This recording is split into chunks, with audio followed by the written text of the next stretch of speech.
Thanks for staying with us. I'm Dana Perino in for Bill O'Reilly. And in the Factor follow-up segment tonight, the showdown with North Korea. The rogue state is turning up the temperature yet again as its vice foreign minister threatens to keep conducting missile tests on a weekly basis. As you know, the missile they tested over the weekend failed.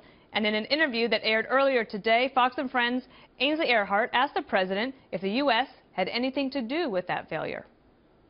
Did we sabotage the North Korea strike? I don't want to comment on it. Okay, what happens if North Korea launches another missile? We'll find out. All right.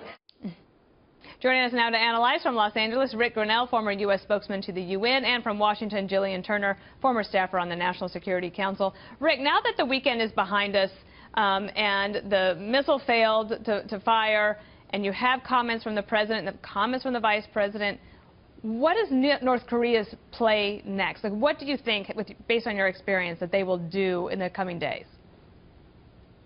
Well, first of all, they're looking at 175,000 troops on their border, Chinese troops.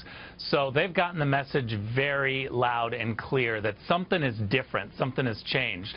I have to go back to that meeting between President Trump and President Xi at Mar-a-Lago, because that, to me, was a game changer. We saw President Xi leave that meeting, go back to China, and really create action, put those troops right on the border. We haven't seen that in a very long time. We haven't seen diplomacy work that fast. And while there's a whole bunch more that needs to be done, I see that as an amazing moment where we finally have China understanding, when they look at President Trump, that this is a credible threat of military action. This isn't just a threat of military action. This is incredibly credible.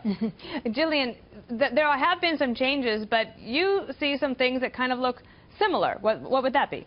Well, I like to sometimes be a steadying hand and calm people down a little bit. We've definitely reached a kind of rhetorical apex on this issue over the last few days, but tensions between the U.S. and North Korea, as you know, Dana, are not new over their missile defense program. This is really something that's been on the slow burn and alternately kind of boiling and simmering for the better part of 3.5 years now. There's been this kind of covert war going on between the two countries. We didn't hear about it all the time during President Obama's second term, I think, on purpose. He didn't want it to be the focus of his foreign policy by any stretch. But he was the one that really started this program, targeting this electronic cyber warfare program, targeting their missiles at home. And I think we're really seeing a continuation of that, is what we're seeing now. Rick, what about behind the scenes, maybe at the United Nations? What kind of communication would they be having? Because obviously there's been a lot of activity with the bombing, the Tomahawk missiles in Syria, the Moab in Afghanistan, then activity that happened all in quick succession. And also, I want to ask you both about the fact that we're even talking about our cyber warfare capability. To me seems, I mean, I understand that Ainsley had to ask the question, absolutely, but Rick, isn't it like maybe we shouldn't be talking about this at all? Well, I think journalists are going to ask, but certainly U.S. government officials should not be talking about it. And I think that the Trump administration has deferred and said no comment.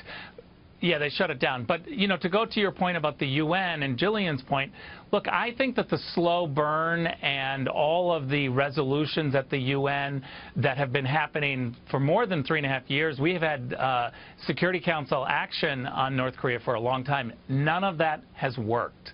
The six-party talks have been a total failure. So while all of the diplomats have been kind of talking and putting this on a slow burn through the Obama administration, the North Koreans put a rocket into orbit. What that means is, for us here in Los Angeles, there's a very real possibility that if they could just get the other pieces right, which they're testing, if they could get all three pieces together, they're going to hit the West Coast, or they can hit the West Coast. That's a scary thought. I think we got to take it seriously, and we need to pressure China to really do something for once. And it's not just China that is being at least more cooperative, I guess you could say, Jillian. But what about the rest of our allies, Japan and South Korea? What are you hearing? Yeah, absolutely. Well, President Trump himself brought them up today. It's interesting that Rick mentioned the six-party talks, because as much as that seems kind of like a passé thing, you know, dredging up old foreign policies from the Bush administration, it seems like that's very much in play. His language was very reminiscent of that. He was talking about working in concert with Japan and South Korea and China to hedge against the North's nuclear ambitions. I mean, this is all language we've heard before. Yeah.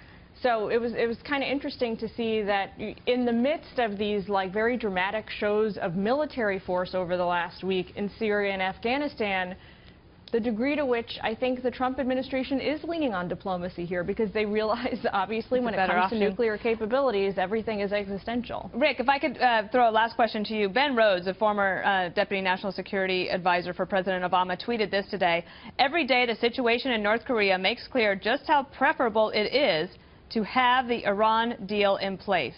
What do you think of that? Wow.